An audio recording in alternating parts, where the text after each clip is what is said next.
Welcome back to the program. Brand new edition of Local Focus. I'm your host, Sebastian Noel. Glad to have you tuned in this week. One thing I wanted to mention, as you were watching the opening credits there, you probably recognized Jordan Bird, now Pittsburgh Steeler Jordan Bird. We hope to have Jordan back with us in a couple of weeks, so very excited about that. He's also got a children's book that just released, so you can check that out on Amazon as well. Help support our local product, Jordan Bird. We're excited to catch up with him in a few weeks. But the baseball tournament just wrapped up, and definitely one of the, if not the main attraction of the state baseball tournament this year was whenever my guest got an at-bat. Future Lobo and St. Pius Sergeant Gene Trujillo is in the studio. Welcome. Thank you.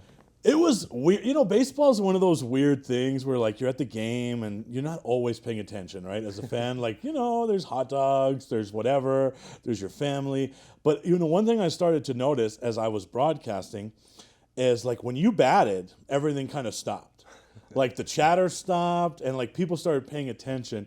I don't know if that's something you can notice from the field, but I definitely noticed it. Did you kind of notice that? No, once I step in between the lines, it's just me and the pitcher. Right. Especially once I get in the box. But, I mean, let's talk about those at-bats, though, because it seemed like every at-bat was – you were locked in during that tournament. What did the ball look like to you, man, being that locked in? You know, it looked like a beach ball. And it was good because coming off of the district tournament, I knew that we needed to really focus and bang the ball. And I'm glad that I came alive at the right time. And so it was, 6, 7 home runs in the tournament? What was your final – 6. 6 home runs in the tournament. Yeah, and it was, and like none of them were wall scrapers either. Like they were was there a single one that you didn't think was gone off the bat? No, not that. You knew, right? Yeah.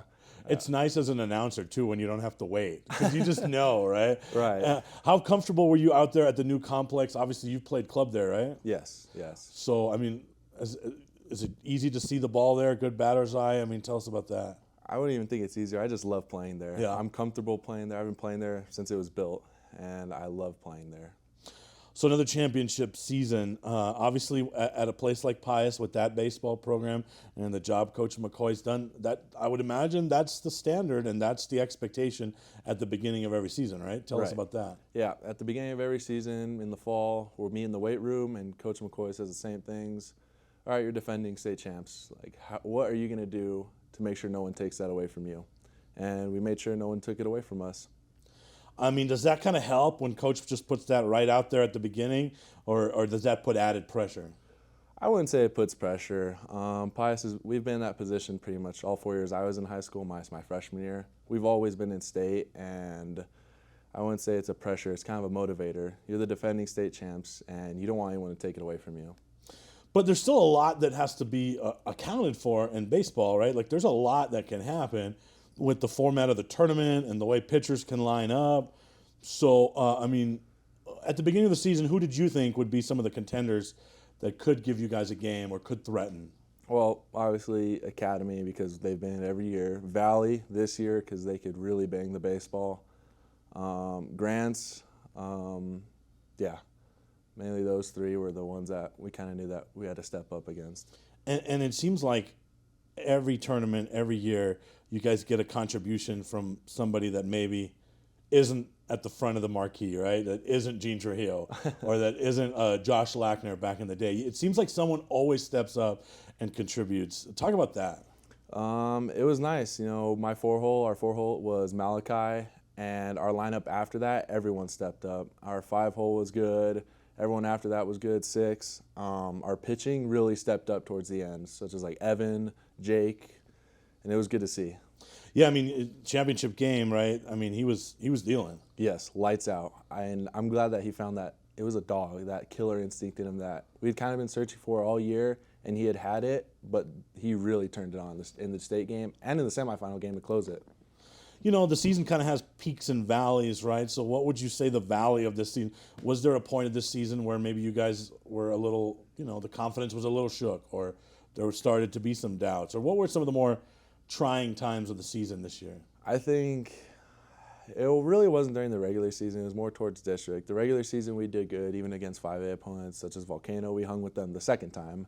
But once we entered district and we lost the Grants, and then we lost to Valencia, and then we lost to Grants again.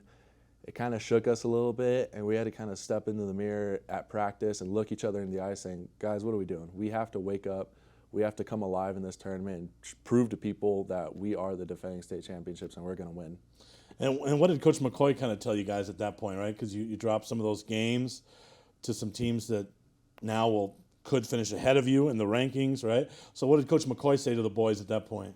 The main thing that he wanted to get across to us was that it's on us. We are the players at the end of the day. They can only teach us so much and they can only tell us so much, and we have to come together as a group in order to win, and it's on us. All right, I want to focus back in on just how locked in you were during this tournament, right? Like, all right, what is your hitting routine? What's your cage work look like? What does your side work look like? What is that routine? Pre-game or pre-game during the week at anything? Well, right now, normally without a game. Let's say it's in season during game. Okay, in season pre-game, I get to the field, I grab my short camo bat, my heavy 34 bat, and then my normal bat. Okay. First couple, like 10 to 15, are just one-handed drills. I'm making sure that each hand is strong to the ball. I'm not dipping or doing anything that I shouldn't be doing.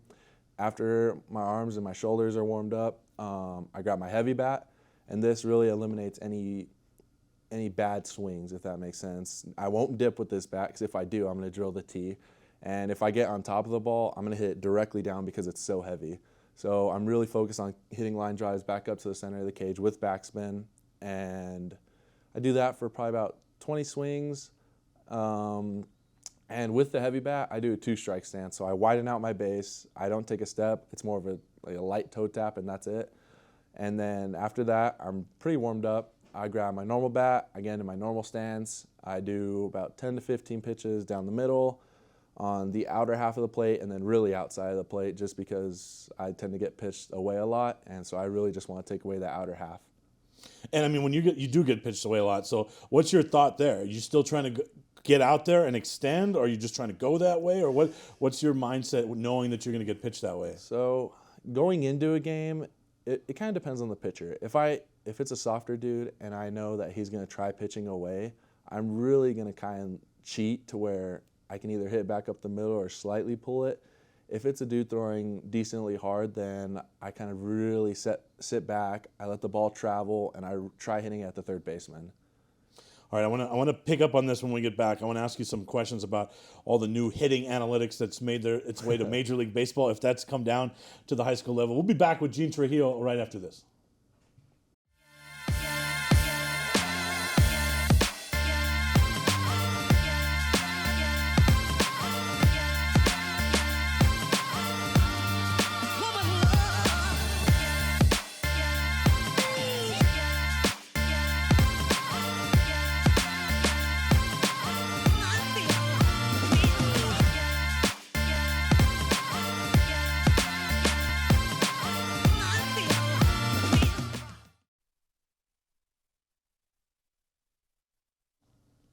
All right, we were talking hitting before the break with St. Pius's Gene Trujillo, and I want to talk about some analytics stuff, but also, is it mostly tee work? I see some people get a lot out of just soft toss, especially for identification purposes, with keeping an eye on the ball and stuff like that.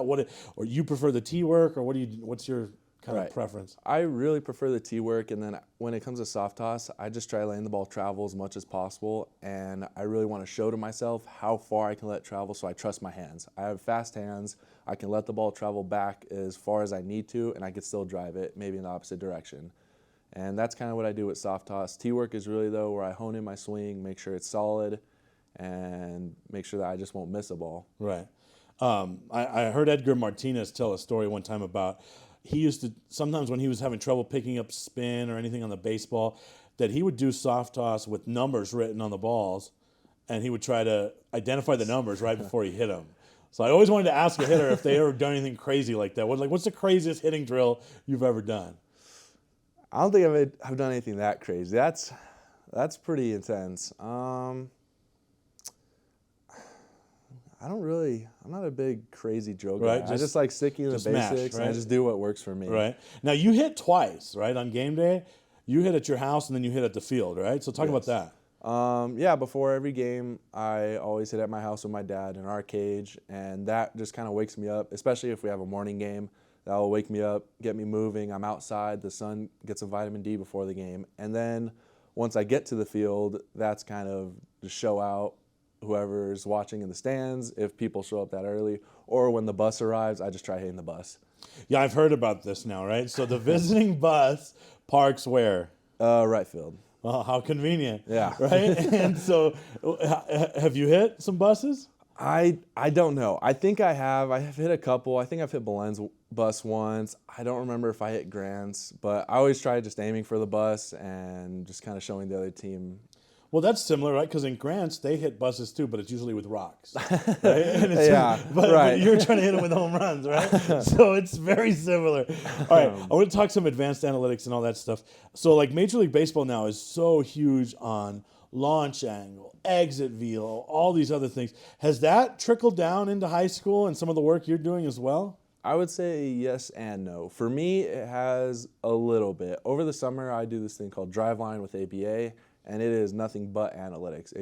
It monitors your bat speed, your launch angle, and it monitors like the plane of your bat, whether you're on plane or you're a little bit below on plane efficiency, exit velo, launch angle.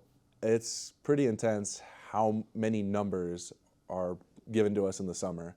Now, when I'm in season, I try my best just to look at exit velo and launch angle. And by launch angle, I don't want to hit the ball up. I want to hit line drives because though I do hit home runs and I hit the ball hard, I still want to be consistent. Like this year, I wanted to hit 600 with a bunch of bombs, Right. and that was kind of the goal.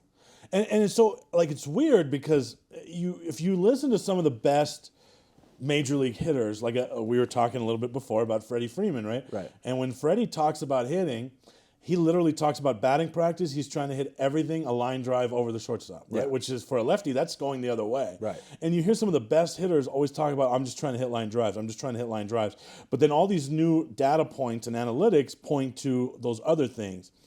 And so, that would be confusing as a hitter, right? Like what? And I don't know, maybe it's just me because I'm kind of dopey. But like if I had all these data points and information, I would be a mess in the box. Like, because how do you deal with all that data, but then you step in the box and you try to make it happen? See, I worry about the data when I'm practicing and just trying to focus on that. Once I get in the box, it's see ball and hit the ball. I want to hit a line drive, and I'm not even trying to pick a certain spot on the field. I'm just trying to barrel the ball. Because when I hit it hard, usually someone's either going to struggle to field it or it's going to be a base hit. So you just want to have a clear mind in the box. Yeah, in the box, I just aim for barrel. I literally tell the guys before I go to hit, I'm going to catch a barrel. I'm going to square the ball up. I don't care if I hit a line drive back up to the pitcher and he catches it. I don't care if I hit it to the first baseman, third baseman. I just want to barrel the ball. So then where does the data come in? The data comes in mainly during batting practice, and that makes sure that my swing is perfect in order to barrel the ball consistently. And it really shows, like with the blast motion cap, you put it at the end of the bat, and it'll show you like the degrees that you have going into the ball through your swing, how long you stay within the zone, and that makes sure that my swing is somewhat perfect. So that when I go into a game, my misses are pretty rare, and my misses are actually turned to hits. All right, so I'm going to try to make sense of this because you're giving me a PhD in hitting right now. Wow. So what if the data told you something, right, that something was off, whether that be a launch angle, your path to the ball, your plane, but you're still hitting the hell out of the ball, right? So then how do you make the adjustment? At that point, I don't. Okay. So if I'm going with the data and it says that something's wrong, maybe I'm a little too steep or whatever it may be, but I go into the game and I'm barreling not just fastballs, I'm barreling off speed, I'm barreling the pitch away, I'm barreling the pitch in, the up. Then I just kind of keep doing what I'm doing and I stay consistent. But if I notice that the data's off and I'm struggling a little bit and I'm missing fastballs in locations that I normally don't miss, then I look into the data because that usually has a correlation. But if I'm barreling the ball and the data's a little off, I kind of just keep repeating what I'm doing even though the data's off. All right, so if you're missing let's say you're missing a lot of fastballs, what would the data show then? That would mainly just be that I'm kind of under the ball. So my degrees of my bat path going into the ball is a little bit lower than what it should be. It should be about 90 degrees. Okay, and then how do you adjust that physically? Now you're in the box. How you know your path is low. So how do you make that adjustment? In game, it's just thinking about it, be a little more stronger with my top hand, making sure that my barrel is flat through the zone. And then in batting practice, it's repetition after repetition after repetition, taking videos, seeing my bat through the zone, and just repeating until it's perfect and to where I don't miss. Is there such thing as too much data? I mean, you seem to use it in a very effective way, but can data screw a guy up? For sure. Yes, 100%. When you're giving a kid, especially a younger kid, a bunch of data, a kid doesn't, let's see, a 13-year-old kid who doesn't hit the ball really hard or far because they're 13. They're still maturing. They're getting bigger. They're just starting to go into the weight room. They don't need to see exit velo and launch angle and a bunch of stuff like that. It's good. It's good for building their swing up, and that's where I think it's nice, but cramming a bunch of data into a kid who really shouldn't be he shouldn't have all that data crammed into him. The main thing he needs to focus on is just getting stronger, getting bigger, and getting a faster swing. And you can use data for an advantage, but you also don't want to shove it down the kid's throat. Right. Now, you talked about a fast swing. Okay, how does that swing kind of get perfected, right? I mean, how do your hands get quicker? How does your swing get quicker? How does that happen? Without it getting longer, how does it just get quicker? The main thing is repetition, obviously using a bunch of different drills. Like at ABA, we use axe bats with different weights. There is a very end-loaded bat. It's a 37-inch, 37-ounce, which is really big. That, just using heavy bats and working that in, it makes your normal bat feel really light, and that's where the bat speed comes in. Obviously lifting, that adds to bat speed. And then when it comes to consistency with bat speed, it's using the heavy bats, but also maybe with some velocity and just making sure that you're consistent even with a heavier bat. Like with me, every once in a while when I'm trying to either gain bat speed or just stay consistent with my bat speed and stay consistent while I'm in the box, I'll crank up the machine to a little bit more velocity. And if I can hit it with a heavier bat, then I know that my swing's feeling good. So, like if you're going pregame, you're going to face someone that has a good fastball. Is that something you might do before facing a guy like that? Yeah, I'll swing my heavy bat before the game, but I kind of do that before every game, even if the kid's pitching slow. And then while I'm on deck, I do obviously like my quick warm up or whatever. But I always put a bat weight on the end of the bat where the kid's throwing slow or fast, just to make sure that my hands are fast. Just because if the kid's throwing slow, I can still sit back and I can trust my hands knowing that I could drive it the other way and just let it travel. And then if the dude's throwing a little harder, I know that I have fast enough hands to catch up to his fastball. So lastly, like where did this come from? I'm just fascinated by this because, I'm a Braves fan, so I've always been pitching, right? Like that's my, and I've always been intrigued by that. So I've never had this in-depth of a conversation about hitting. So when did this become just like, my name's Gene and I really like to play baseball, to this is something you're going to do for a while, college, obviously, hopefully beyond, and just the way you love hitting, the way you can talk about it, the way you know it. Like, when did that take place? Well, I would say, I mean, at some point in Little League, you were probably just like, let me go out and hit dingers. It wasn't like this, right? We'll start from kind of my progression throughout the years. So Little League, obviously, I was a little bit bigger than everyone else. I've always been big. Once I was going into like majors of Little League, that's kind of when the power started to show, and I started to hit the ball a little bit farther than kind of the other kids. And at that point, I was just tall and maybe a little bit bigger just because I was obviously taller. And then once I hit my freshman year of high school, I found the weight room, and that's kind of when it clicked to me because that's also when the data kind of started, because going into my freshman year, I was hitting kind of above average of what seniors were hitting.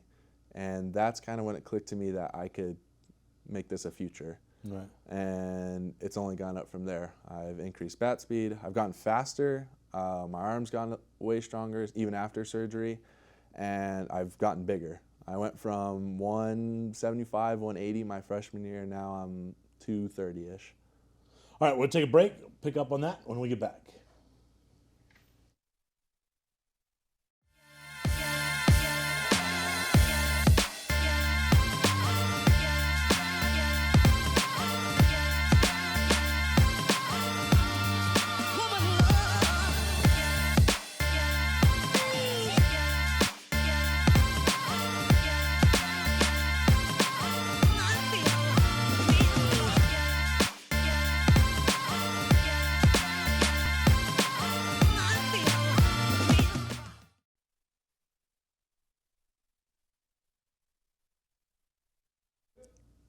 We're back with future Lobo Gene Trujillo. So we're talking hitting. Like, I can't help but wonder, do your teammates come to you? Like, are you also the de facto hitting coach, or what's that like?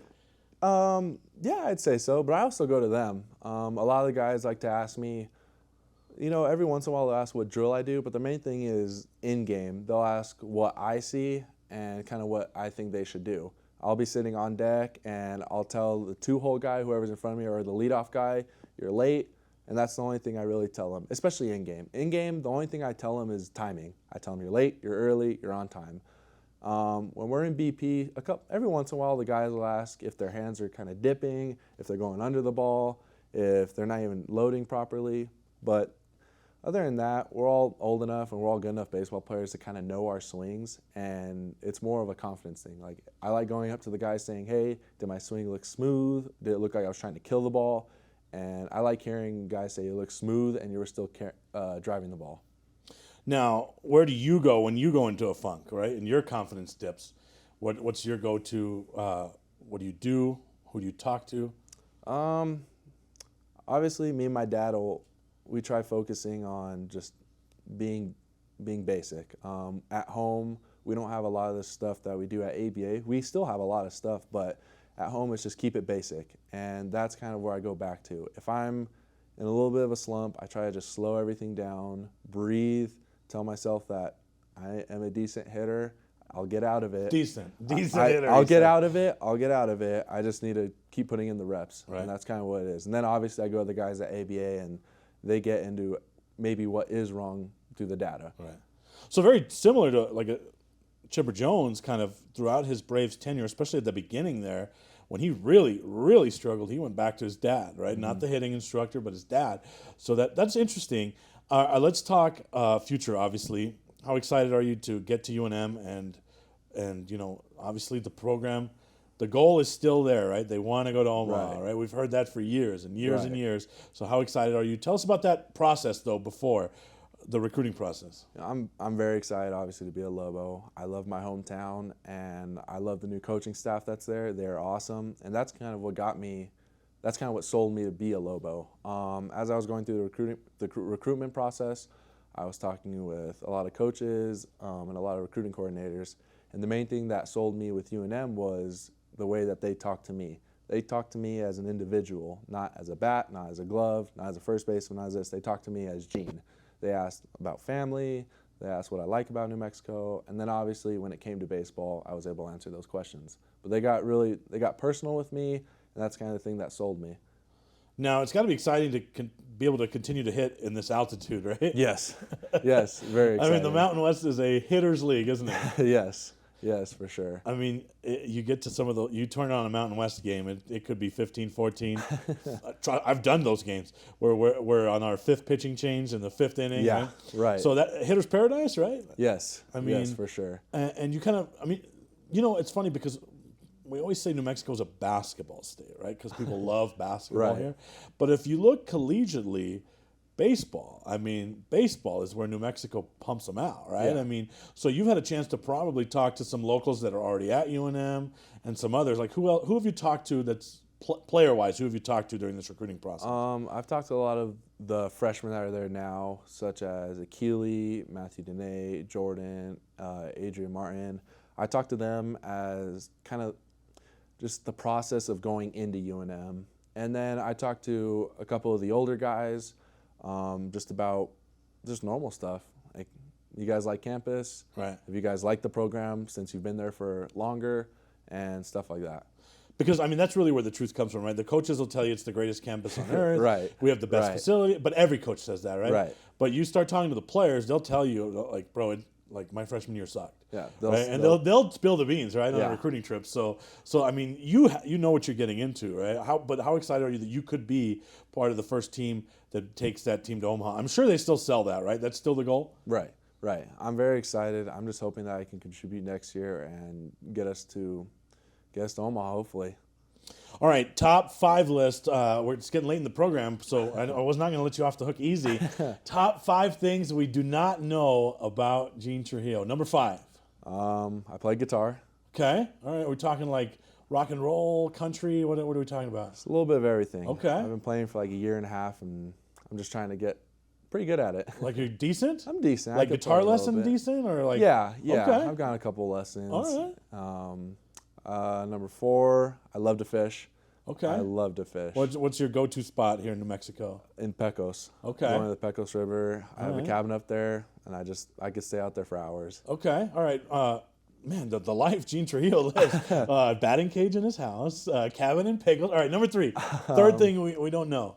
I have horses at my house. Okay. All right. The legend grows. All right. All right. So like how many? We have 2. We used to have 3 Oh. or 4. I used to ride a little bit, but as I grew, I kind of outgrew the horses because we just have quarter horses. Right. So they can only hold so much weight, and I don't want to just go start riding horses again. All right, number 2. Let's see. I golf.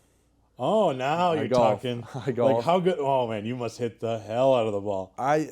I do hit the ball hard and far, but I need to control my slice. Right. It's usually the baseball players. They can hit their driver, but then they can't do anything else. Is that your case? I wouldn't even say that. I think I'm better kind of with irons and wedges because I can somewhat control it. I'm not saying I'm Tiger Woods, but I can somewhat control it. My driver, it takes a lot more practice. So if we go to UNM South after the program, what are you shooting? I don't know. I'll shoot maybe anywhere from 88 to 108. Okay, that's pretty good. That's right in my range. Then. It's okay. I'll have either really good rounds if I'm playing throughout the summer. The summer is normally when I'm really good, and then the fall, I could be anywhere from. But 88 to 108, 108, that's really good. That's kind of my range too there. All right, number 1 thing we don't know about Gene Trujillo. I don't know. I'm drawing a blank. Let's think. This happens occasionally. Because you've had a good list here of hidden talents, but there's got to be that one other thing Gotta be one. nobody knows, or maybe everyone just knows. I guess the number 1 thing is I guess I like doing ice baths every day. That's weird. It is a little I don't weird. know if that's an unknown thing. Yeah, It's okay. a little weird. It's a little unknown. I don't Alright. know. I guess that's it. I can't really think of anything else. The main thing is just fishing, golfing. Oh, poker. Okay. Poker. I love playing poker with my guys. All right. You're going to do well in college. If you like fishing, poker, and golf, you better go to class, dude. Yeah. That's my only advice I can give you. Gene, thanks for coming in. Best of luck at UNM, and hopefully you can get that squad to Omaha. Thank you, sir. Thank you for watching, everybody, and good night.